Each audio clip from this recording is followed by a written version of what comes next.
Well, whether you are on Team Baldoni or Team Lively, the stakes keep getting bigger. And with a pending resubmission or whatever you call it, Blake Lively's team is going to reintroduce their complaint on Tuesday evening because tomorrow is President's Day. And a lot is supposedly will be revealed, which will shed a lot more light onto this entire situation. And then we'll see how the chips fall where they may. So we'll see who's going to be on Team Baldoni or Team Lively after that. But my guest today is Dr. Leslie Dobson. She is a clinical and forensic psychologist. She has a lot of thoughts on this matter, and I am pleased to have her join this program. I'm Collier Landry. Let's get into it. Testimony continued today in the most notorious criminal trial in which Dr. John Boyle is accused of killing his wife, Maureen. The boy confidently told the jury it was his decision to testify against his father. I heard a scream. I heard a thud. It's about this loud. We, the jury, find the defendant guilty. I decided at an early age that our trauma should not be what defines us. It's what we choose to do with it that does. I'm here to share my unique perspective on true crime, mental health, society, and popular culture, and always with a slight sense of humor. I'm Collier Landry, and welcome to my show. Live from Santa Monica, California, Mover Nation, what's going on? What's going on? What's going on? Wherever you may be and however you may be watching or listening, thanks for making me a part of your day. We got an excellent show coming up. I got a fantastic guest who I'm actually surprised that I have never really connected with or brought on the show before, because her CV is a mile long. She is an expert. She is as I said, a forensic psychologist. And she is someone who, and I probably just butchered her title, clinical and forensic psychologist. Dr. Leslie Dobson is joining the program.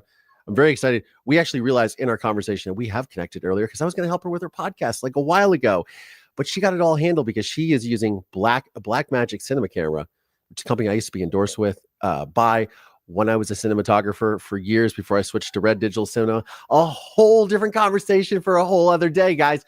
But I'm so glad you guys are here. Because I have that filmmaking background, we're going to have some unique perspective on this Justin Baldoni thing. Again, as I told you guys in the last show, I've actually shot commercials for Justin. I've worked with him as his DP. So I got a whole perspective on all of this.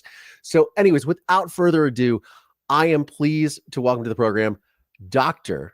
Leslie Dobson. Hey, how are you? Hi, good. How are you? Good.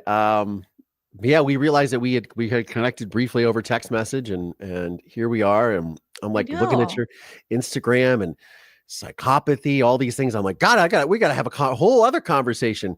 Speaking of psychopaths, as I told you, probably sometime during this live, my father, who I have had to reconnect with in the last week because of a whole family tragedy that's going on, is probably going to call from prison while we're on this show, which will be a whole other thing. You saw him in the intro, guys. Yes, he still is alive. He is 82 years old, still sharp as a tack. So at least I have hope in my future. But yeah, he might call. So I'm going to start a poll really fast before we get into all this. I'm going to go to our video that is streaming here live and see who you guys are polling for. Most of as we were talking earlier, it seems a lot of people are on. A lot of people seem to start on Team Lively back in December 24th, and then they've shifted to Team Baldoni. Lately, overwhelmingly, there are a lot of very high-profile people that are very much now moving to his side of the room, if you will. And I have a lot of thoughts on this, and as do you. But I want to start a poll: whose team y'all are on, who are tuning in here. And welcome, by the way, to our channel members. Welcome to my wonderful moderators who are here who keep it all clean and classy. We love it. Just like San Diego, we keep it classy here. And we, by the way, for you guys who are channel members and Patreon supporters, we have our Collier's AV Club live tonight in about 2 hours, 8 p.m. Eastern time. We are watching the RA or Aura Murders on Netflix. It's a subtitled show out of the Scandinavian universe, but it's supposedly really good. It's in the Netflix top 10, so we're gonna watch that tonight. But anyways, Dr. Leslie Dobson, thank you so much for being here. Team Baldoni, Team Lively. it seems to be the question of the year so far. It's been a day too with all of the stuff hitting the news. Yes. Or maybe you can't say the news. I don't know, social media, whatever. It's news. Like now everything is news, right? Because you can't trust the real news, it seems like. So now you gotta go with what the internet people say on the internet, right? Yeah. Yeah, it's been interesting because this is my career, dealing with Mhm. criminal and civil litigation and all the ins and outs. And I've never seen a case like this to this degree online and so available for the public. It's really been quite jaw-dropping, all the stages from Christmas Eve to now. But I really am curious about like your take on, because if you read the complaints that were posted today, my take is going to be so much different as a professional with a specialty in sexual offending versus your take actually being on the set and how things would go down. Yeah, exactly. And I wish I was on the set of this movie. That would have been really super cool. Um, you know, a lot of the stuff, and so there was I don't know what it was. Donna does. You referred me to earlier. I was listening to them. Candace Owens was in the chat. I was in the chat. There was a lot of people. It's like 5,000 people in this live. And I remember I was just listening to them sort of explain the sense of decorum that goes on set. And it seems like there's a lot of situations in that particular chat. And I was saying this to you earlier. One of the things I think people don't understand about this situation, because they haven't worked in the entertainment industry, so I get it. Yeah. Is that a lot of people seem to feel like the director has carte blanche on set, which I will say is mostly true if your last name is Allen, Clooney, God rest his soul, David Lynch, Ridley Scott. Those people tend to have carte blanche. David Fincher, James Cameron. Those are people that have had Joss Whedon, people who have big names and who've done a lot. Justin Baldoni, and I said I worked with him. We did these series of low budget commercials together. Doesn't matter. It was, a sole job. And, he is not somebody who's particularly well known. He's more of like a C celebrity. I mean, I guess if he's a C celebrity, I would like what's lower than F, a G level celebrity? A non-celebrity? No. A non-celebrity person. Yeah. An obscure person. I think my dog is more famous than I am. Exactly. He's somebody who Wayfair is a small company. His company, who I worked for, and he got this production funded. I was actually surprised when I found out about the movie, and the only reason I found out about the movie is because of the lawsuit. Because somebody called me and said, "Have you heard this drama?" I was like, "Justin Baldoni, I haven't heard that name in forever. I worked with that dude a long time ago." I was surprised that he was able to get somebody like a Blake Lively, who I know a lot of people have said, "I don't know who Blake Lively is." Guys, do yourself a favor and go watch Oliver Stone's Savages, which came out in 2012, I believe. Fantastic star-studded cast, fantastic film. She's awesome in it. You got to see it. She's awesome. And she's gorgeous, by the way.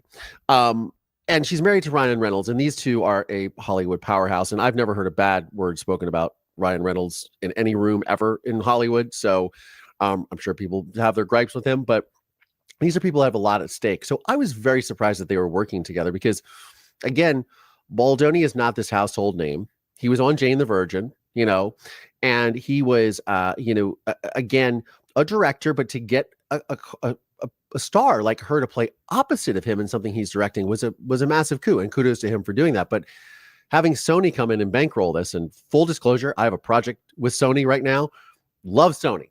Love Sony. But, it seems like when you start to take this sort of like step back and see the forest for the trees, you kind of see where things are falling in a line, right?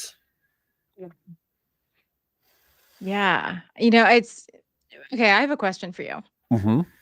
Now that you kind of described like the ranks of these people, Mm-hmm. why would Blake take this movie? Probably because I think for a couple of reasons, and I don't know what her personal feelings are. Look, this, and we're gonna use all the stupid acronyms here, which I hate, which I'm gonna mess up later on in the program, sure. But it's about SA, it's about SH, it's about DV, it has this undertone. He looks frightening in it too. From when I saw the trailer, I mean, he's a good actor. Like in all, he's a good actor. I think that she probably looked at the quality of work that he's done, the material. I don't know how popular this book was that he acquired the rights to. So I think that she probably connected with the material. Look, you can get actors. I've worked with, who do we have on a set? Like we got some, who was I working with? It was Tim Roth. We got Tim Roth on this Mexican movie. And it was funny because the character he was supposed to play opposite of was originally Oscar Isaac, who now everybody knows is a household name. But sometimes actors will just take roles because they're like, okay, I'll take less money. Because she's already got enough money, right? She's got enough money. They're worth collectively combined, I think like 100 or 200 million. I mean, that's about 100 million more than I'm worth. And she, they collectively have this powerhouse, but if she's not working, she just had a kid, she's like, oh, I want to get out there. I also feel really connected to this material. They might take that job, whether or not they need the paycheck, because I'm sure her paycheck was not huge. I'm sure she has a producer credit on the film, I'd imagine. I'm sure she partially was produced by her production company. She's got some sort of label on the movie, right? And if it ends up being a good piece of work, she could win an award, perhaps. I mean, not an Academy Award, but perhaps some sort of indie award that kind of brings her back into the conversation. You know what I mean? So often you see actors do that.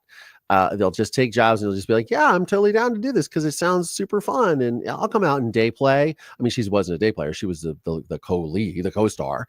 But actors will take these little gigs because they just want to be involved and they want to do something cool, So that I think could have been her motivation. It could have been something that she was passionate about. I don't know what her stance is on women's issues and domestic violence and harassment and assault and things like that. I just violated all the acronyms that I was saying before. I told you it was going to happen. I just officially not monetizing off your video now. Especially not monetizing off the video. Yeah. Ding, ding, ding, the algorithm.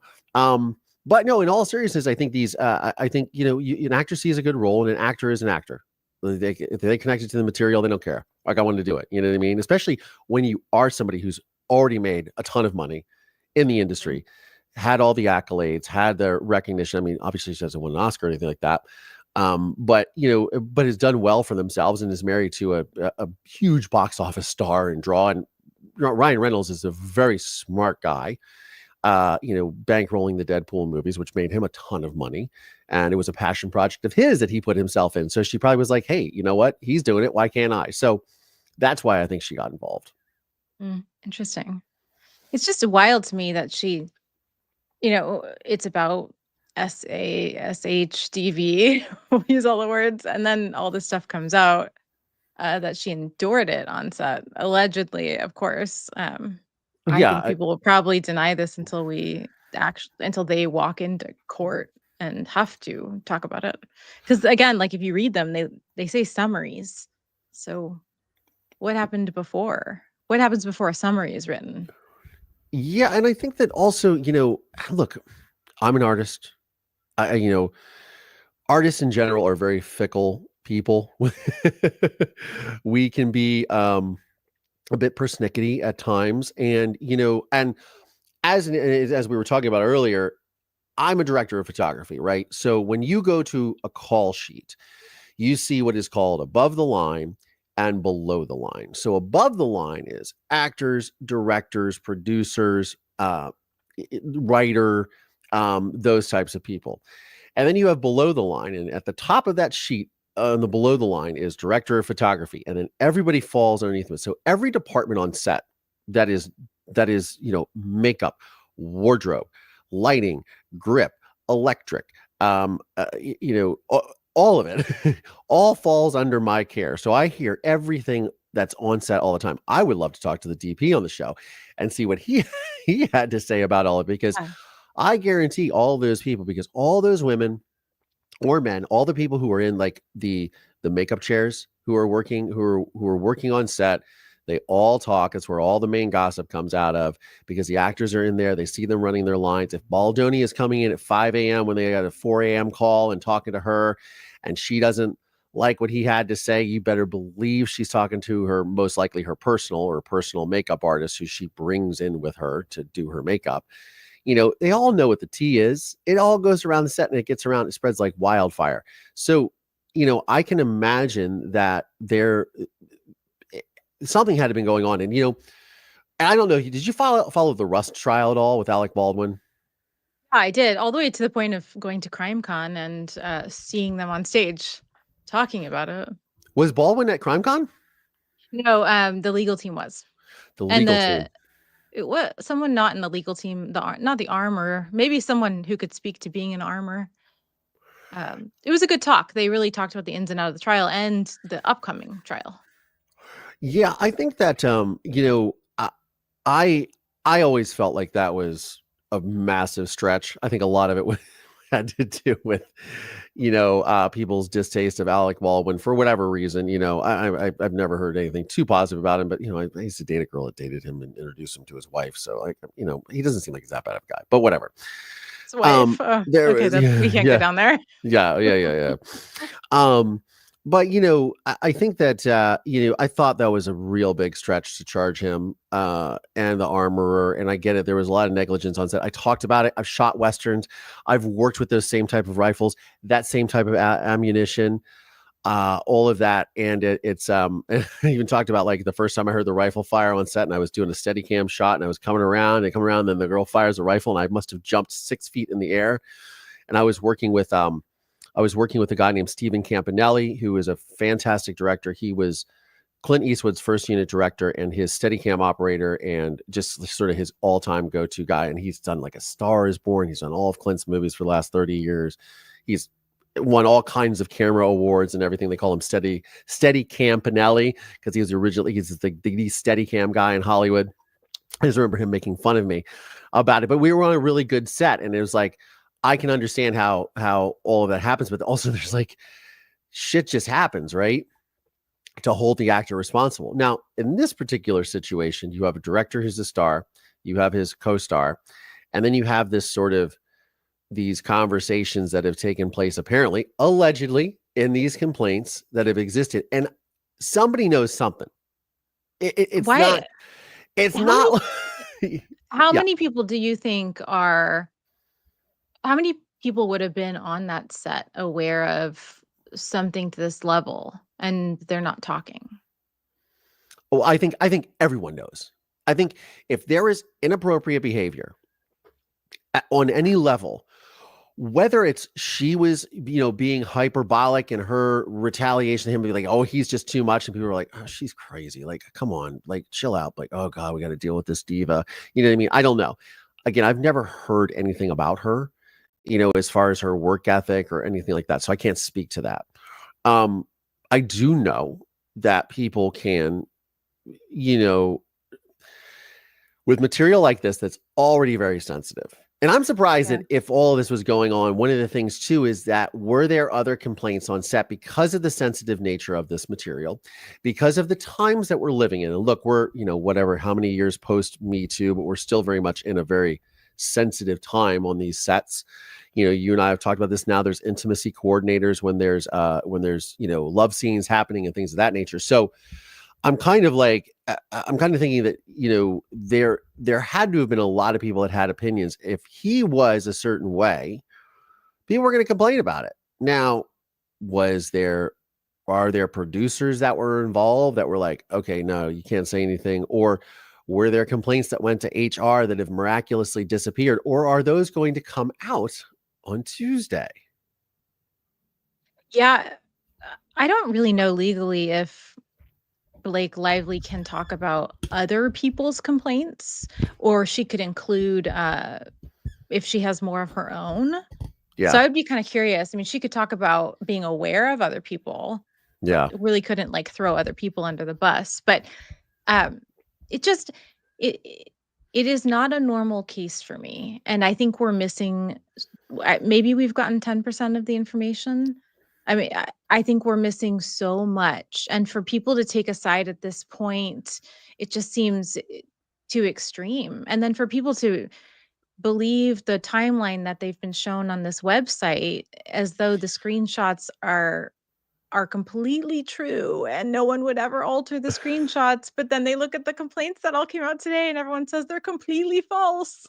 It's this really Okay, strong so hold on. narrative. Hold on. So what is this now? So his lawyer Friedman and all of the law Hmm. group um, started a website for Justin Baldoni and put everything that they claim they had on the website. Now, never in a million years would anyone ever do this and put in incriminating information, right? You're not gonna throw yourself under the bus yourself, right? Sure. So the hope is that you sway public opinion so much by offering them so much personal information, true Yeah. or false, I don't know, no one knows, right? That when the real information comes out in court, everybody else is already like over it. They will find any Hmm. way. It's cognitive dissonance. They cannot Yeah. get their brain to switch the other way.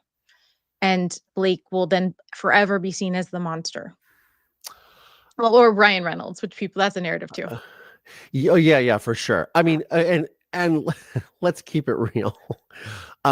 If you're going after my wife, you better believe I'm going after you. Like, so I think unfairly there's criticism thrown at him because it's going after the man's wife. Like they have kids together. You know what I mean? This is like his family. Like no, gloves are off. So sorry. I I think the thing that was the most shocking to me, and I was telling you earlier, I really like Megyn Kelly, but she's represented by Friedman, so she has her own narrative and opinion on this, and she was playing the piece that TMZ released, which was of this dance scene, and the camera is straight off the footage is straight off the camera. It's not an edited scene; it's straight off the camera. Now, who has access to that? Well, obviously, if I don't yeah, who Baldoni's does? company is producing it and is his editorial team, I think it's kind of wild that would really be released. Also, what I think is really interesting about that is if I'm hired so if I have a production company, right? You hire my company, don't touch my radio. You hire my company, I'm making a film, right? Ultimately, I'm working for you. If you write the check, so I made a film called A Murder in Mansfield, directed by two-time Oscar winner Barbara Koppel. We were hired. I made it with Barbara's company. We were we received money from Investigation Discovery or Discovery Networks, right, to make the project. Because of Barbara's CV, we had a lot of creative liberties with the project because she won 2 Oscars and they wanted to work with her. You know what I mean? They loved the story. They loved what we pitched them in the room. I was represented by Gersh at the time, which is a large Hollywood agency, and they loved the concept. Shout out to Frank Williger at Gersh, by the way, for getting that project made for us. I can remember, if we ever, and they were very cool with us, but if we ever released footage from that film without their permission, we would get sued. You know what I mean? And granted, this is a documentary. There's a little more leeway there because it was my story. So, and I shot a lot of the film that wasn't aired, so I had extra stuff that was shot. But like, there is a certain point where you just can't release that stuff without getting their permission. So either Baldoni or Wayfarer released that footage without permission, or somebody said, go ahead and release that footage, or the big granddaddy in the room released the footage themselves. That's To Sony. TMZ. That would be, yes, That's company. the hierarchy. So, okay, but how much more footage is there? Because that was just a little bit. And it's a specific moment, right? And so you don't have why that moment. Exactly. So obviously, as we do in Hollywood, it looks like they were also shooting on 2 cameras because there was an A and a B label. So this was, I think, B camera, if I remember correctly, because just looking at the camera rolls, I just know this.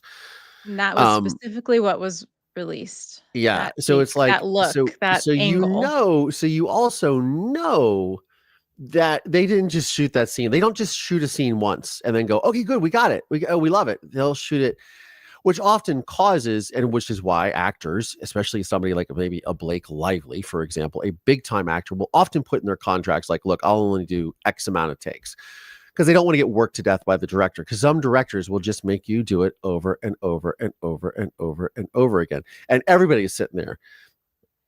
Cameraman, DP, we're just going, oh, this is brutal. You don't want to keep watching it again. You're like, we're on roll Z, and now we've got to relabel it to Z to A1, Oh. and you just keep doing take after take. And I say that from an experience not where a director was. I've been with demanding directors, and they've demanded take and take and take and take. But I've also been with actors, some of them who were Academy Award winning actors who could not get the lines right. I remember just telling somebody, we're going to make giant cue card, go get poster board out of the art department and write their lines on it. And I'll put it right below the lens and they can see it in big bold letters so they can't miss it. I had that happen a few times. So there are, my point in saying all of this is there are multiple takes of this scene. So why that selected moment? Why not just release all of it? Like, here's the entire roll from the entire scene in the bar or wherever they are in the dance club when they're dancing. Here's all the raw footage. Look at it. And maybe that will be released during the trial. Maybe that'll be out there or whatever. But it's interesting that there was like selections because, there's always this great saying when, like, I think it was Wesley Snipes said it, like, nobody puts their worst day on social media. You curate all these like wonderful little snippets. Like, nobody's going to show, as you said, nobody's going to build a website and put all this information out there that's going to incriminate themselves. So it is very interesting to see, like, this is the one scene, but then it advances that narrative of Baldoni was telling the truth. Lively's the monster, right? And again, I got no dog in this fight. He didn't even, this is all way above my pay grade. But an opinion is like, okay, well, why not share all of it? And I think that's sort of, and I would love to hear you comment on this, because I think that a lot of people, when they're watching trials, when we're talking about true crime in general, a lot of people love to see what's going on in the courtroom. And the reason they love to see that is because they can understand the process and see all of the evidence and see everything that's happening, right? And make their own assessment. And to not have that out there, have selections out there, it seems a little like selective. Yeah. Yeah. I mean, it kills me to go on social media and see people. And again, I've told you, I don't know how to use social media at all. But people have like the green screen and they've got like the complaints or whatever behind them, or they've got whatever this website is of Baldoni's behind them, and they're pointing to it and they're like, we have the facts. The facts are right here.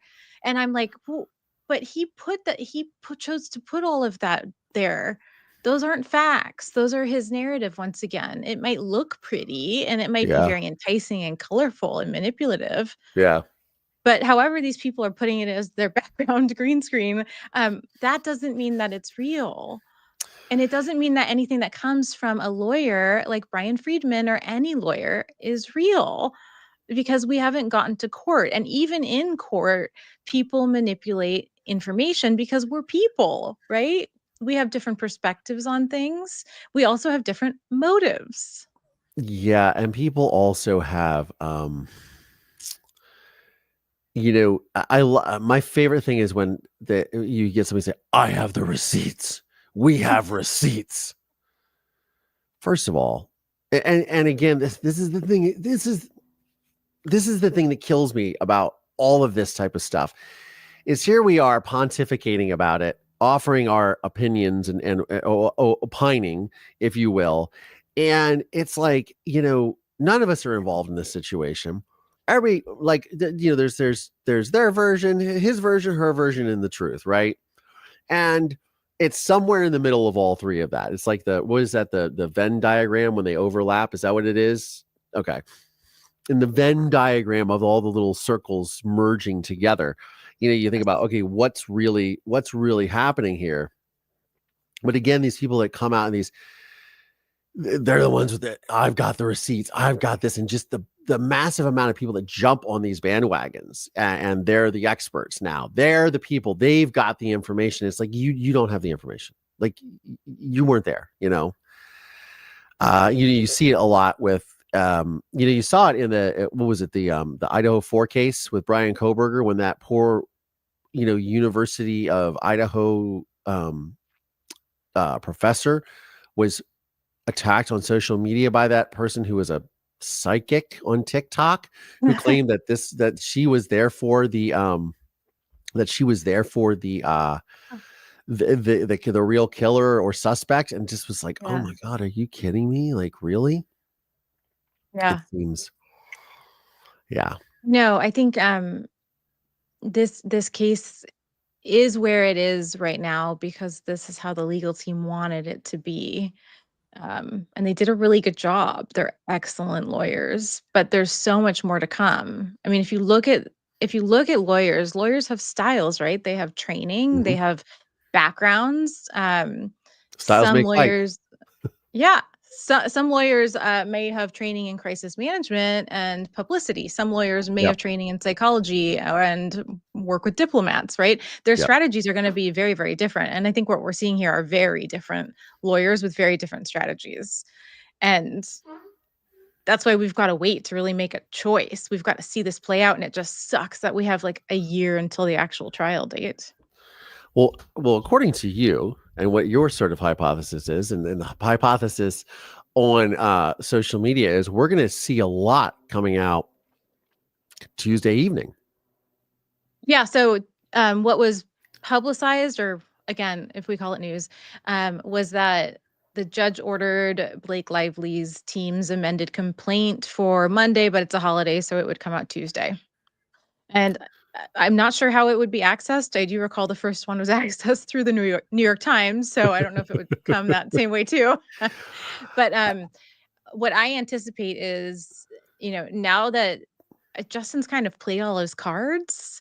Yes. So now that they're all Yes. out there, it gives Lively the one up and her team to say, okay, you just showed us your entire hand. Now we're going to show the world every point you left out, every single false narrative you added. And I don't know, he kind of screwed himself in that sense. So I would assume that it's going to be a very, very intense, nuanced, almost like micro attack on everything that he has put out, and it's going to be so much freaking reading.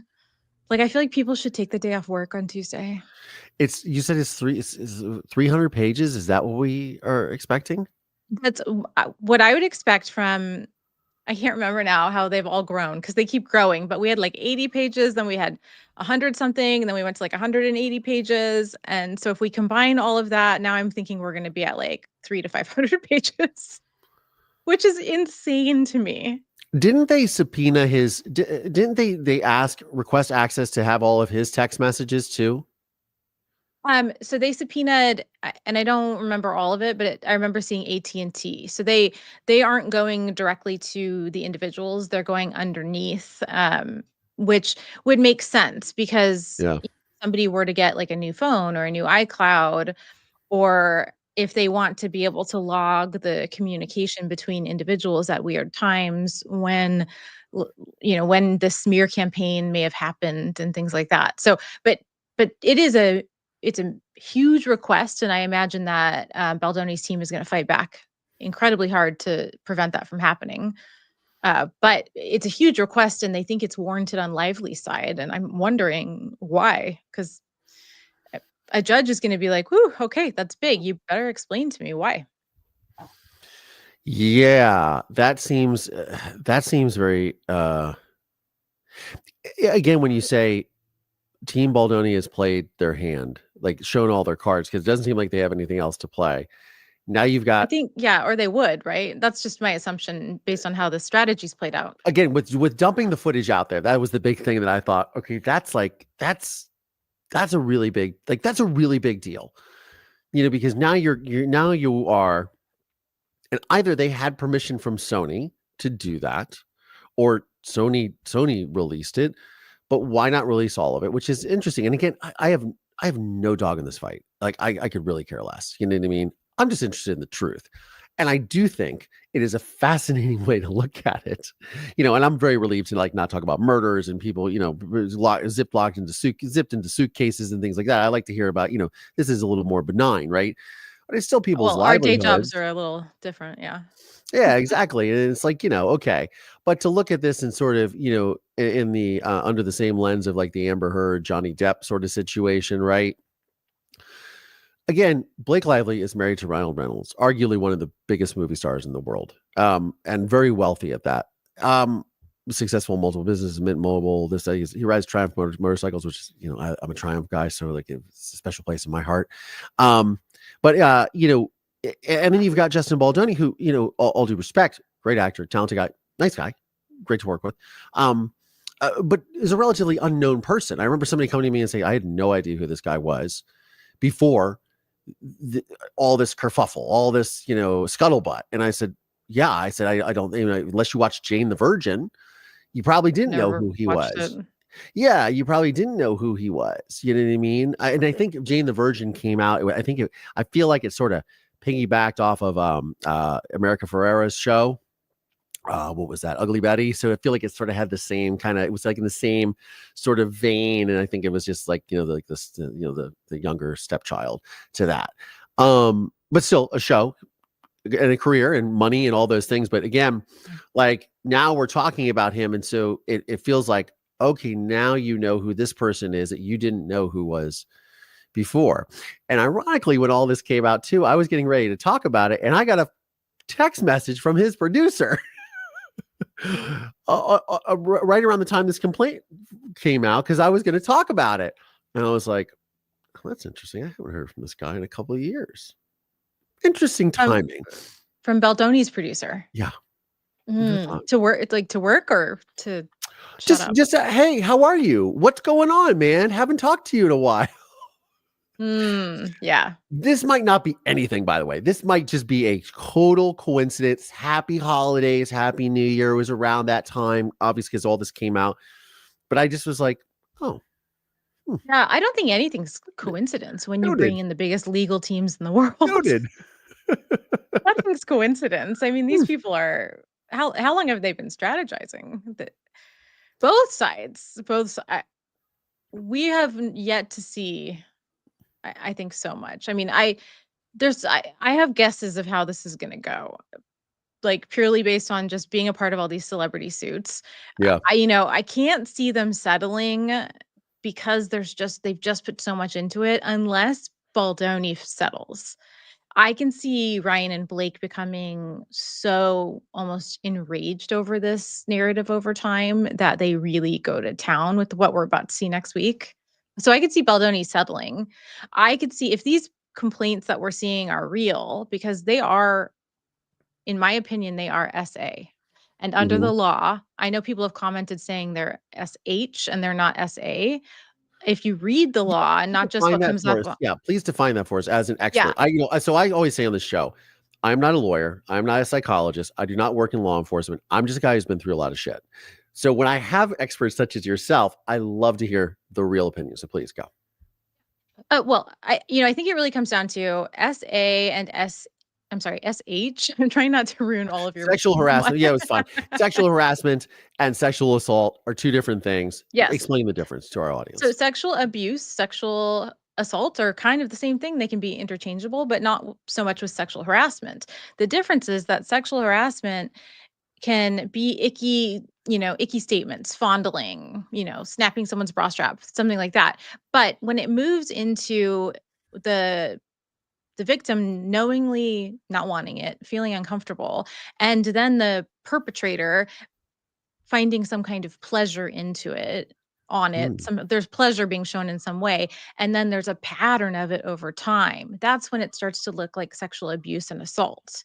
And it's not that black or white. And again, we go, and what people haven't done online yet, which they should, is that you go to case law, you go to previous cases, thousands of cases where employees in these settings have been accused of sexual assault, harassment, abuse. You go and see how that case resulted. Now, when I'm reading these complaints, these cases would result in sexual abuse, and I am surprised that criminal charges were not pressed at the time, especially the one complaint that said he was holding down somebody's legs, and it talks about the orgasm. Okay, so I'm not aware of this. So explain to me what this is. The complaint? Yeah, this complaint about this holding down someone's legs. It looks like it's a complaint with Sony letterhead. I don't know, everything. Is this the one that I was going to flash on the screen, but we didn't? Is that because the recent ones? There's summaries, and should we put this up there for the people, or should we I just feel like it's not our story to tell. Like if they want to come out and Oh yeah, because show it. this names other people. Yes, Well, that's no, right. it doesn't. It only names Baldoni, but I don't know. It's just like putting the evidence out there. I mean, I can read part of it. You can go on X and it's everywhere. I mean, I want to say I saw it 100,000 times today, Yeah. in like multiple countries. Like so many countries are interested in this, and I was like, Jesus. But basically, he asks this female to have a real orgasm so that she can prove that she can act. And so she's uncomfortable and she's starting to kind of make the noises of climax, and he's holding her thighs down. She even says that she wants to take a bathroom break but doesn't feel um, empowered enough to leave. And the interaction stops because somebody comes in. Oh. And so I guess that's a good question for you. Like, would a director on a movie say, "I need to see you have a real orgasm to know that you can act"? Like, I would walk off the set. As a director of photography, I'd be like, "That's it. so if this We're is out of true, here." then Yeah, that's a weird unless sort of you're thing. If you're, especially like, there's a great scene. And speaking of David Lynch, there's a great scene in Mulholland Drive right before like it breaks and it comes to the other side of the reality that she's in, or the psychosis that what is it? Naomi Watts is in. But he's like in the car with Laura Elena Herring or Herring, Herring, I think was what it is. And he's like going to make out with her when he snaps, and then the whole set clears and they turn off the lights or whatever. Usually, like in things like this, when there's an intimate moment, it is a closed. First of all, it's a closed set when there's an intimate moment, anyways. If you are not essential to being on that set when there's something going on, whether it's and intimacy is a different thing to different people, right? My level of intimacy and comfortability may be way more comfortable than I used to model underwear and I would just change and I didn't care. You know what I mean? It's like, okay, it's all out there, right?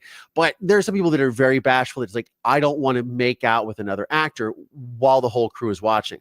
And you just limit it to essentials that are on set, like the camera operator, the sound guy, the script supervisor, the first AD, the director, that type of thing. Like just essential personnel are there, and that's it. You know what I you're mean? still gonna have like 10 people, or No, you're probably no? less. I mean, it depends Okay. on how big the crew is, but you're going to have the only people that are there, and especially when you're dealing with a star on set, or you have a big name attached, like a Blake Lively, right? You want to make sure that that's super comfortable. You don't want anyone else to feel because they have their name attached to it, and they don't. If something goes down, who are they going to sue? They're going to sue the person with the most amount of money and the biggest clout. They're going to go after Blake Lively, right? She was attached to the film. I'm going after her. I felt harassed, right? So if this was what's going on, this is not good. First of all, this is not good. I'm surprised that this is, if this actually happened, I'm shocked and appalled that this actually could happen, especially post Me Too, when we're all so aware of this. This is not Harvey Weinstein. This is not somebody who can get you a big role. This is you know what I mean? This is weird, creepy shit to me. Sorry, I'm just going to call it what it is. And y'all can hate me or not hate me. This is creepy shit. And in the other two complaints, I mean, he does creepy shit. Like he touches someone's, again, allegedly, and they look pretty true to me, but he touches somebody's lower buttocks area, and she says to get off him. She doesn't Yeah. want it. And then there is one complaint where some of this we've seen in Blake Lively's complaint, and then some is new, but that he's like in a car talking about pornography, and the driver of the car kicks him out. Yeah, that's what I heard too. And that's just weird. Like, that's just, again, that's weird shit. That's weird shit. Yeah. It makes everyone feel uncomfortable. Nobody wants to be around it. I was telling a story when I was talking about this last week. I had an attorney on, and we were discussing Robert Peppel, and he was on Fox News talking about the case. And I said, I said, I remember when I would be, especially if it was my production or I was on, or as a director of photography, I remember when we would mic up female talent, right? And the sound guy's like the least creepy guy on the set, you know what I mean? But they got like, okay, and I would be like, and I would go up because I'm the DP, I'm the head of Below the Line. I come up and I'm like, okay, so Robbie's going to put hands on you, or we're going to he's going to make an adjustment. But I would always have with me, poor female PA would be on set. If we're dealing with a woman, I'd say, please come with me. They'll be like, well, I want you to be right here with her, so she feels comfortable. I'm going So to like a doctor's office. Yeah, precisely like that. And I Yeah. know it sounds stupid. It sounds this, but somebody's putting hands on you. They've got to run it up your shirt or say, drop this down your shirt. You know what I mean? It's a thing, right? Yeah. And I would stand there and I'd be like, okay, so here's Marianne. I'm bringing Marianne's our PA. You know Marianne. Okay, cool. We're just gonna explain. Robbie's he's gonna mic you up. He's gonna he's gonna put hands on you, whatever. So Marianne's gonna be here, so you're comfortable, whatever. And I just fuck off and go do my job where I got to go. But just to try to explain all of that, because it's just err on the side of caution, man. You know what I mean? Yeah. Because you never know when somebody's going to feel that way. And God forbid you want them to come out like this and say something in this and that. But this whole orgasm camera, this is weird. And then again, the discussion of pornography, all of that. I mean, I can, there's just not things you discuss on set. This is just, and that's the theme we're seeing, is that he did talk about really inappropriate things, but then in this, now we're seeing actual physical touch, that he seems to be enjoying it, that these women are uncomfortable. And if you can imagine, anybody can imagine in any kind of job, if you're going to have an HR summary complaint, there's things that have led up to that. People are feeling uncomfortable. They kind of talk to their friends. What do I do? What do I do? They go and they try and make the complaint. I don't know. They go to the union. They get sent to Sony. They get that's what I'm saying. You go to SAG. You go to SAG-AFTRA. You go to your guild. Yeah. You go to the if I got a problem, I go to IATSE. You know what I mean? Or God forbid, if this happens on the set, IATSE comes to me and IATSE goes, "Hey, I heard there's an issue on your set, man. Collier, what the fuck is going on here?" Yeah. You know what I mean? Are you aware of what's happening? I'll be like, no. Or I'd be like, yeah. I mean, so you're putting, by doing this, if this is what's true, you are putting a lot of people's jobs and livelihoods at jeopardy, or in jeopardy, because there's processes, there's sense of decorum that's on set. Again, this is a post-Me Too world. And, and I think there was somebody, they were talking on that live earlier. They said, they were talking about the Saturday Night Live cast, joking around, like cast members and actors will often joke with themselves and engage with one another. But Baldoni's wearing two hats. He's the director and the lead actor who's also playing this, abusive individual in the film. And, there is a line that's crossed where he doesn't have, first of all, the boundary is, well, yeah, he's an actor and we can joke around, but he's also my boss. He's the director. He's my boss. So he should not be behaving this way.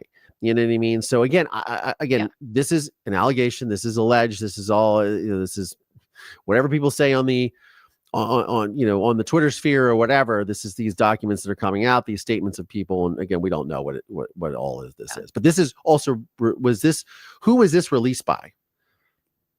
I don't know. It's all over the internet, but then there's people in the comments are adding context to it. Mm-hmm. And again, who the fuck knows who's in these comments? I don't know, but people are saying that they were there, that they had heard about it, and that there's going to be more complaints. And a lot of people are on his defense, but if you look at them, there's a lot of people that are adding more information to it. So I don't know. I hope more information comes out in her complaint, but I think definitely it will come out with subpoenas in an actual court or a trial. Yeah, there was also there was also something about the about him trying to talk to Blake Lively about Her dead father? her dead father, or he had channeled him, or he came to him in a dream or something. I mean, again, this is on the internet. We don't know if this is true. It just sounds like weird shit. Sounds like weird shit to me. Yeah. And I'm like, okay, why is this why is this a thing? Well, and that's in one of these complaints. So what makes me think these are real is because the one of them mimics the complaint she already put up on December or Christmas Eve or something, one of them already Mm, has all this in it. So I'm like, okay, if these are all fake, then how come we've already seen this? interesting. That's why I'm like, okay, critical thinking here. That would be really, really bad for the other ones to be fake and these to be. It would be very unlikely. But yes, the father thing comes up often. And again, I don't know how celebrities deal with these crazy religions that they're in and bringing these religions onto sets, and then how Sure, everyone has to manage everybody's sure. beliefs and religions. And then I think one of the comments was that he used to sage people all the time, and that made people uncomfortable. I've never Sage, been they were saged. wait, hold on. Saging on set? Yeah, That Baldoni would do that? yeah. I That would was in just be the. I mean, I again, would just like be these. pissed because that affects the camera lenses because that It smoke would be like sticks to the to maybe the it was like lenses. before, as that people were like entering in. Maybe, that's odd. Who knows? He is, 'cause we did these commercials. He's Iranian or Persian, but he's a particular sect of Iran that's a persecuted sect. They have a Christian sort of thing, a Christian sort of I'm butchering this, but essentially they are not Muslim. They believe in like Christianity or some variation of it. I mean, this is an interesting part of the world. There are a lot of religions that float around, right? And that was one of the commercials that we were doing together, was raising awareness about this particular religion. So, I mean, this could be in his practice and however, but yeah, the touching, all of those things, the holding someone down, the saying, "Let me see you do a real organ." Like, if the fact that that was going on set, that would just make everyone feel uncomfortable. Right. Everybody, everybody would be talking about it. So either it's bullshit or it's been suppressed. You know what I mean? Because everybody would be Yeah. talking about it, or Well, all the if it's NDAs. bullshit though, wouldn't everybody be saying it's bullshit? And yeah, we've got a lot of people commenting on social media, but no one from the actual movie is saying it's BS. And where is SAG in all this? Where is the Screen Actors Guild? Where is IATSE? Because this would have to be because they have a star of that. I would it has to be an IATSE. I think they shot. Where did they shoot this at? I don't know. Anybody puts in the comments. Did they shoot it in LA? I don't know. And then where are the Sony executives? Because when you read through Justin's timeline, he says that there's a Sony executive that attends all of these meetings. Where's he? What's he? He's not talking. Who is he? Like, who are all these people that are in all these meetings that Yeah. Justin himself is outing on this weird website? So on this website, it came from his team that he is bringing all of these people in. And I do think it's interesting too, because you had, Ari Emanuel has come out and made a statement, called him Yeah. like baloney or something like that. And I guess he was a butt of a joke. I that I don't know. I'm not gonna comment on that. But No, I think he's um, been the butt of a lot of jokes. I just don't know what's real or not. yeah, exactly, Yeah. exactly.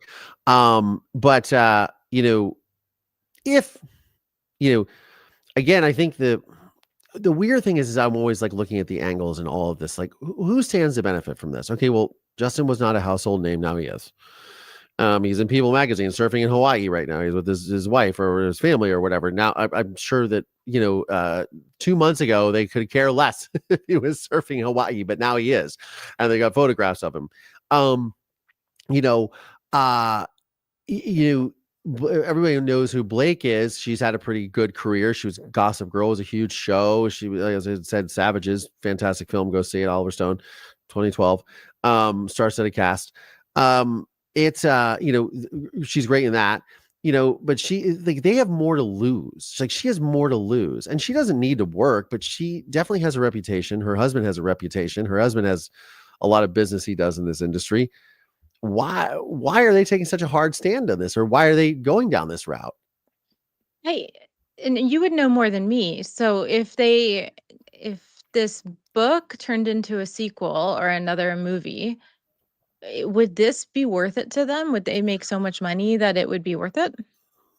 Would who would Blake If Lively and Ryan Reynolds, or would Sony? Yeah, Or I have no idea what the budget was for this thing, but I'm I think it was a guessing. really low budget, but it I'm guessing made it's good like money. 5 or 6 million. And it got picked up by Netflix. It was done by Netflix. It was probably under 10, I'm sure. Netflix is, to put it politely, is penurious, to say the least. So this is not going to be a huge budget. thing, but having the star power of Blake Lively was probably very interesting to them. If it does, I mean, it was, I don't know if it was released theatrically or not, but maybe it will I don't be, remember. and that would bode well for Sony as well. So I again, I don't really know all the nuance of this. I probably should read up on this more and find out. Just read, open I'm up the just curious trades how and much just try to money, figure out. like I how much money don't. does a sequel make? Does it make more or less than the original? I mean, well, of course it'll make more, but we're not talking about the Avengers. It's not a Marvel Yeah, film. You know what I mean? There's not going to be action figures and merchandise and lunch pails and McDonald's deals of like, hey, abuser Big Mac Wednesdays. It's like, I don't think that it's going to be something. Now, I would say probably I would say the real winner of all of this is whoever wrote the book, because I guarantee now people are buying this book. You know what I mean? So whoever the author is, they've had a massive coup. You know what yeah. I mean? I don't really know. I know that she's been criticized in a lot of ways. Why is that? From what I remember, there are legal agreements that went on with like the book ownership and the rights to the book, and there was some type, and I might be butchering this because I have so many other lawsuits going on, but there something about if sexual harassment occurred on the set, then the person would lose the rights to the book, and that Blake has been like fighting to own the rights, but are the rights worth ruining? It doesn't make sense to me. No, that does make sense to me. There's often character clauses in contracts too. And when you sell, you can be very specific. And I learned this from Keanu Reeves producer. When you sell life rights or you sell rights to things, you can be very, very specific on rights that you give to companies, right? On how it's used, what it's used for, what derivatives come out of that usage, etc. And there's always like money and milestones and things like that. Like if it does this, I get this, or you can do this, but you can't do this. Like we call them carve outs in contracts. I just did a project with, and what happens is, and this happens to like, people who are lower on the food chain, but these big companies like Sony come with these clauses in perpetuity throughout all space and time in the universe. And it sounds like a Scientology contract, it's like 1 billion years and it's all this. And then you just basically go with your lawyer and just red mark everything. Be like, okay, no, that's not happening. Nope. You own it for this specific time. Nope. I can do this with this. Nope. I can talk about this. You know what I mean? And you've got to just be very specific because they'll just have you sign these contracts. But so I'm assuming that she had, and there was probably some pro forma in there that said, hey, look, if something happens that's uncouth on set, I will yank the rights to this book because this book is sensitive. Because I'm assuming that the author who wrote this has a very personal connection to the story, you know what I mean, about this abuser that did this to them, you know what I mean, or did this to the subject or what have you. I don't know if it's a work of fiction or it's nonfiction or what have you, but or based somewhat in reality. I mean, it seems like it's based in some sort of reality. I would imagine that there's a character clause in there of some sorts. And that's a normal thing to have a character clause. Sure, especially if you own a piece of material that's worth a lot of money, because then that can damage your reputation too. If you sold it to somebody that then exploits it, and then exploits other people on set too. If this is what went on, I'm sure they're livid. If this really happened, if this comes out and says everything that we just read right here, the discussions, the touching, the organs, all that stuff, if that actually happened on set and this all comes out and they start to just shit, NDAs start to domino and everything like that, I can imagine that gets yanked, and then and we're talking about a whole other can of worms that opens up, I'd imagine. Guys, if you have not hit the like button, hit that like button, please. We got like 200 people in here. I have no idea what our likes are at because I haven't even looked at our poll. We still have 91% on Team Baldoni. Yeah, 91% still Team Baldoni. Can you do another poll and ask if anyone has ever met him? Right?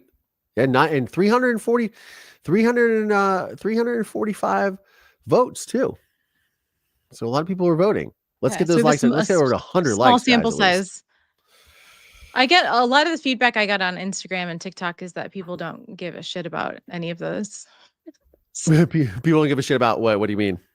Hollywood. They just don't. they're interested in like the legal aspects, the sexual abuse, sexual harassment Sure. differentiations, but they don't care about these actors. Sure. They don't see them as real people. They're very detached from, you know, the reality of like, I don't think people in Me Too really understand all that goes into that happens in the making of a movie. Sure, and I also think that I think that people have become very disillusioned with Hollywood because I don't think that people like being pontific. If you look politically, however politically you may lean, left, right, center, whatever, what have you, I think that a lot of people are sick of being lectured to by celebrities and by Hollywood of which way they should vote or what they should care about and what they shouldn't care about. I think people are over it. I mean, look at the Schadenfreude that happened with the fires here in LA.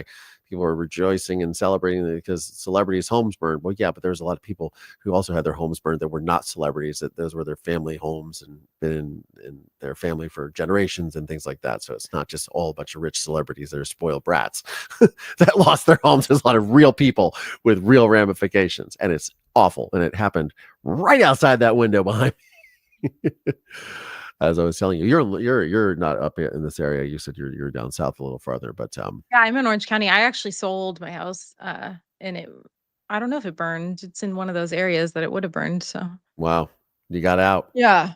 But after evacuating 3 times, I was like, I'm done with this area. This is Yeah. crazy. Over the years, the Getty fire and Oh yeah. but the fact that like I'm a therapist, I see a few clients in my office, so it's not all forensics, and I see a lot Yeah. of firemen, and it was really interesting to work with firemen who were going to those fires and explaining to me that they literally would get the hose, they'd go out, fight the fire, and there was no water in the hose.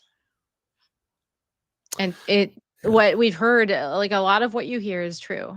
They didn't have the access, they didn't have the means to do what they could, even in such a horrific situation. Yeah, and you think about how that trauma plays out in look, that's your specialty, right? How that trauma plays out for it's just often like, an emergency room, trauma surgeon not having enough blood for a patient. Right. It's the same thing. Did your dad call at all while we were Oh, I talking? didn't even look. That's a great let's see here. No, he did not call. So he must have Mm. gotten my email saying, "Please don't call me." Let's see. Does he call because He he did. wants to be on your podcast? As a whole. So I'm doing Mm. another project which is releasing in less than 2 weeks with Apple and Sony about my story. And I think I was telling you this. It is called, well, now it is called, well, I can't remember what it's called actually because they changed the name. But it's about myself and the detective solving my mother's murder together. This whole thing. And but we had interviewed him for the project to get his quote side of the story, right? And so the producers and the executives over at Sony were like, will you talk to him? Because he's coming up for parole in August of this year. And I was like, Mm. okay, yeah, I'll communicate. And we communicated via email. They're like, oh, did you take a call from him? I'm like, okay, so yeah, sir, set it up. And then and it's funny, it's like you're quickly like, oh yeah, this is why I don't have communication with this person. But what happened in the middle Mm. of all of this is this huge family tragedy has happened beyond my own personal of a death and an incapacitation in the family and all this family drama has like unfolded over the last week since I got his email. What was it? The 8th, so February 8th till like today, it's like just still going on. And now I've had to once again jump back into my family sphere of my birth Mm. family and be the adult in the room and try to be the adult in the room. But it's just like my hands are tied now legally, and there's been just like crazy. It's just nuts. And I'm just like, wow, I didn't miss this at all. No, and you get brought right back into like it just feels so real. And I just Yeah. said to him, I said to him the other day on the phone, I said, because he was, kvetching about all this. And I said, look, this is the very real impacts of violence. This is what I talk about all the time. Like, this is how this has affected a family dynamic. That your actions have affected this particular family dynamic. And this person doesn't like me because of my mother. He's like, well, I'll agree with that. I'll agree with that. I absolutely 100. And I was like, are you agreeing with the part where I said about you affecting all this by your poor choices and poor behavior? Or are you agreeing with just the fact that my mother, this person didn't like my mother either? It's just, it's a whole thing. It's just like, it's just like, oh, okay, I didn't miss this at all. So anyway. No, you need to go do some self-care. Like go I go did lay in the sand or something. Well, the sand is polluted now, but yeah, now the sand is polluted. Now they're dumping all that. They're dumping all that shit from the Palisades into at the beach to like scatter through. I'm just like, you've got to be kidding. I forget it. I can't even deal with California half the time. Back to Baldoni v. Lively, or Lively v. Baldoni. Okay, so if you had a crystal ball of how all this might play out, what is your crystal ball say? If you shook the magic 8 ball and floated to the top, for those of you that was a game when we were kids, what do you shook the think? magic 8 ball. I think Justin's lawyer is going to walk away and realize that he hasn't had the whole truth and save face. Hmm. And I say that because I've seen it happen, and Yeah. I feel like these similar vibes going on. Mm-hmm. Yeah. That's my guess. And it might not happen right away. Yeah. But court's not for a year. Yeah. And no lawyer likes to be lied to by their client. And No. I'm thinking that this stuff, all these complaints we're seeing, that this runs deep and this runs way higher than Baldoni. Yeah. I agree. I feel the same way after reading everything today and kind of scratching my head going, ooh, this is super interesting. I mean, look, Justin Baldoni does have a TED Talk talking about how good looking he is. And he has videos singing to his wife, right? Or apologizing to her or something like that when they got married. I mean, it's an interesting situation. I do, I was involved in a sexual harassment suit years ago. It's settled, but it was a similar situation. A writer that I was working with was harassed by somebody. It came to me, and I was like, I went to the top people, or my immediate superior, and then went to the top, and just was like, look, this is what's going on, and blah blah blah. And then we all ended up getting terminated, and it was a retaliation thing and the whole thing like that. But I remember when the lawyer was asking me, he goes, so is there anything that I need to know that like what happened? I was like, dude, this is the truth, the whole truth, nothing but the truth. And take this phone and you can have anything you want. And I remember going through the deposition, and I felt so bad for the complainant, who was justified in filing her action, by the way.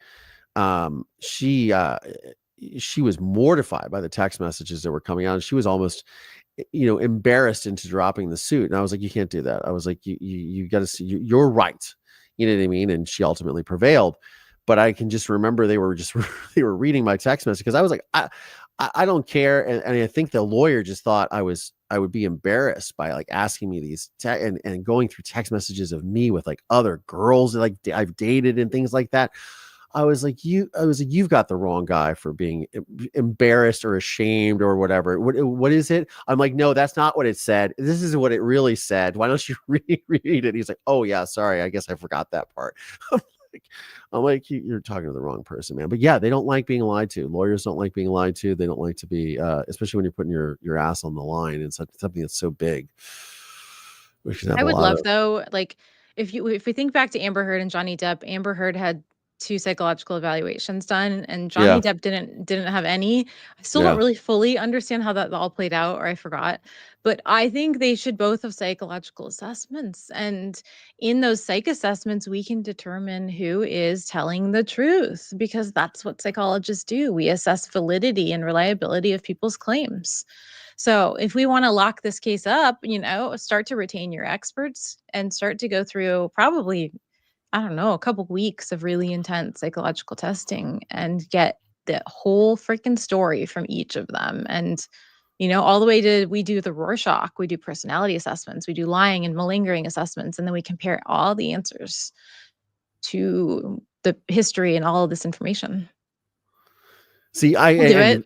Yeah, I love this. This is fascinating, and this is why you and I were talking earlier. I was like, I got to bring you back on the show, just so you and I can talk what you do and what you specialize in, because it's very cool. But for my audience, just because I have you here, what is it exactly that you do? Now we've talked about all this other, but what your specialty is and what you just sort of kind of laid into a little bit, but please explain. I have a undergraduate degree, 2 masters. I have a doctorate. I have a fellowship in high risk sexual offending, and I've specialized in violent crimes and severe mental illness for my entire career, Wow. with a subspecialty in the sexually violent predators. So, working with like a serial rapist and killer, and using assessments to see when he becomes aroused based on images. Are they more childlike images? Are they more adult? And through that assessment, I determine their truthfulness. I determine, if they are a reliable person. Or on the victim side, I'll do the same thing. Is the victim lying? We can tell, right?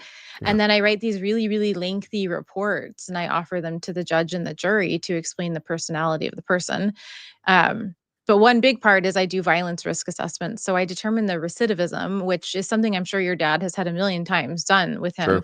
is what is his likeliness to reoffend if we look at static and dynamic factors. So we look at static factors. So he's always going to have a son. How does that play into life? He's always going to be the age he is, the static stuff. And then we look at the dynamic. If he got out and went to this location, would he be more likely to reoffend? Does he have money?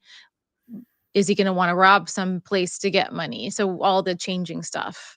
So we just compile so much fucking information. It's insane. And then we give it to the lawyers and they're like, "Oh my God, can you please explain what this is?" Because it's like 150 pages. Can we put this into Chat GPT and it gives us a summary? So we actually, as forensic psychologists, are extremely well trained on determining the truth. That's what we do. I love it. I love it. Well, I'm so glad. Um, I'm so glad to have you on the program, Dr. Leslie Dobson, a clinical and forensic psychologist. And if they're looking for people, if Team Baldoni or Team Lively or both teams, well, guys, if you couldn't work for both teams, could you?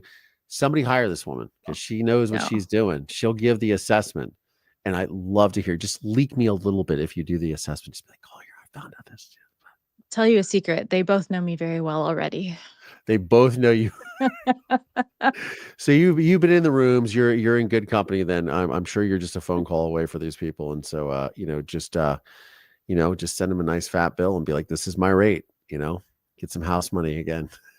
I would love to consult on the cases. I would just love to talk to the jury and be like, this is what we've got." Now, did you talk about Amber Heard and Johnny Depp since we talked about that? Were you involved with that at all? I talked a lot to the psychologist Shannon Curry, who was on the case. Mhm. And I talked once to the other psychologist, but I didn't really cover the case because Mhm. I was still working for the government and I was just kind of leaving the government I wanted to start this platform on social media to give a voice to people who didn't have one Yeah. and to tell everyone all the shit that they don't know about that's locked behind those walls with your Yeah. dad. So I wanted to leave the government and have a clean slate so that it wouldn't be seen as going against any of the rules of employment before, because not a lot of people in the government have social media because they're not allowed to. Oh, so they really can't find out if you're talking about it or not. That's interesting. Huh.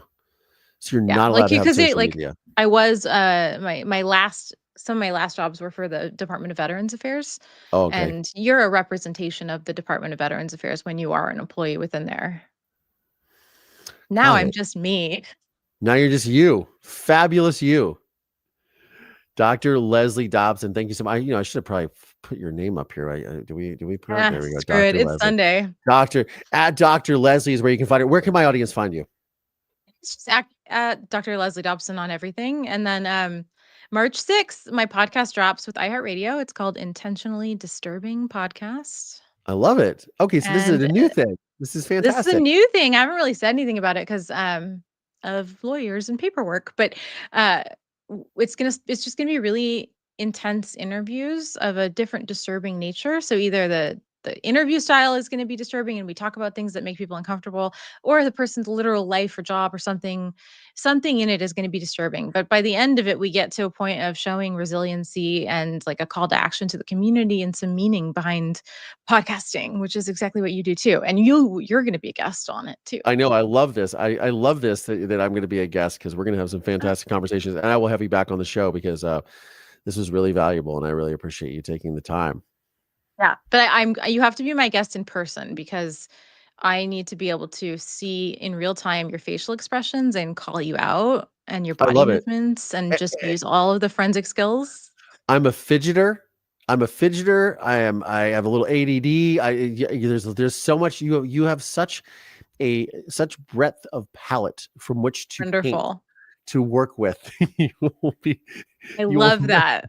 You will not be short of any material. I hate all those guarded people who won't let me poke around. Oh yeah, and I'll just be like, "What are you poking around?" Okay, great. Yeah, okay, sure. Scratch the surface. Ask the next one. Yeah, absolutely. Yeah, you'll get all of it. You'll be like, wow. You'll be done. You'll be like, that was a lot, Collier. That was a lot. Good. If we end up both crying, I've done my job.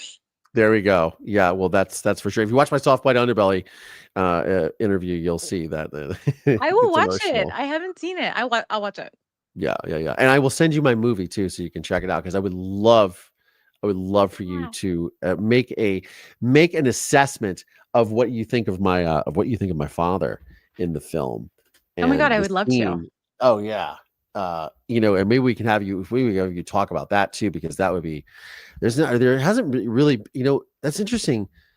I don't think I've ever had anyone on the show that has watched the film and talked to me about his mannerisms or his behavior in the film. And when I'm questioning him and things like that. So I would love that, especially someone of your CV and acumen. That would be fantastic. So. And I don't know if it goes too far, but if he's had any psychological assessments and you want me to review them and just give you feedback, I can do that too. Absolutely. I'll see what I can get my hands on for sure. I don't, now that you guys are chatting again, and if you want me to help explain to you who he is, I think I have a pretty clear picture of who he is, but I'm always welcome to have more. You educate me and then I'll be like, oh goodness. Okay. Yeah, it would have been interesting to have him call and just to see, because he has a tendency to be, because now we're done talking about all the drama, I think. So now it's going to, like, finally at the end of the phone call yesterday, he actually asked, like, so how are you doing? And I'm like, oh, okay, this is now you actually care about, care, air quotes, because for such a long period of time, my father, the discussions that I would have with him were very surface, like we would talk about basketball or girls or, or like life or politics or whatever's going on. It was never like, let's get into what happened. Let's get into this, then the nuance or the source of all of it. And then obviously in the film that all of that changes, but it was, it's like now it's like going back to those memories when I was younger of like, okay, now we're back to this. And it's like this little tap dancing thing of like, okay, we're really not going to talk about this. Cause at this point, it's like, I know I got what I got in the film. I know what's going on. And, I don't need to re-explore this. It's just like, but I'm just, I'm kind of curious, like how these conversations will go moving forward. Yes. Hesitant and curious. I think they're good, and cautious and guarded and boundaried and healthy. Yeah. Yeah. Well, Dr. Leslie Dobson, thank you so much for joining the program. Again, what is the podcast called that's dropping on March 6th with iHeart? Intentionally Disturbing. Intentionally Disturbing. You check that out wherever you get your podcasts from. Again, thank you so much for joining the program. I greatly appreciate you being here. Thanks for having me. You're welcome. Bye-bye. Mover Nation.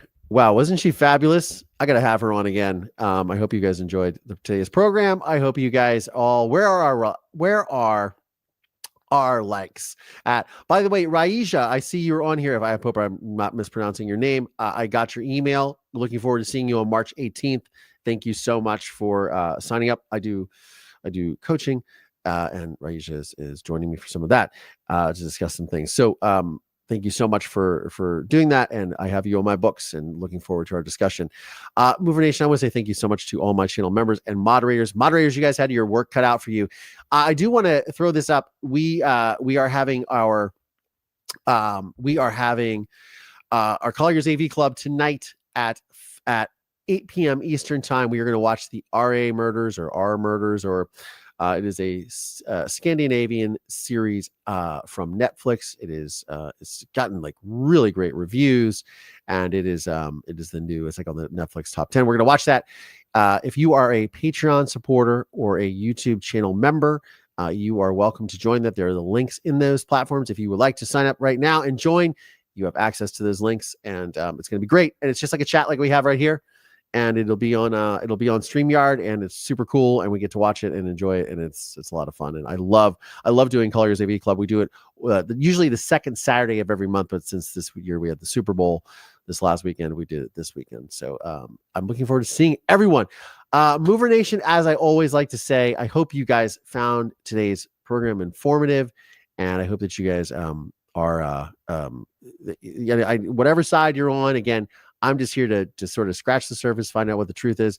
Again, big shout out to my guest today, Dr. Leslie Dobson, forensic psychologist, who is joining us. And please check out her podcast, which drops March 6th on iHeart. I will have links to all of her stuff in the show notes of today's episode. As I always like to say, Mover Nation, please keep this in mind when you're engaging with one another, when you're talking about these things. I know they can be really polarizing, and people can be really, you guys have a lot of really strong opinions and everything. But please always remember, be kind to one another wherever you go, whatever you do. We're all just trying to make it work in this big, wonderful thing that we call life. And I love all of you so much for being here. And on that note, as I always like to say, here's the outro. Thank you so much for watching. If you'd like to support today's program, please click the links in the description of the show notes of today's episode. And if you like this video, check out this one right here, or this one right here. And don't forget to like and subscribe, because it helps with the algorithm. On that note, I'm Collier Landry. I'll see y'all on the next one. Good girl, Marisol. Good girl.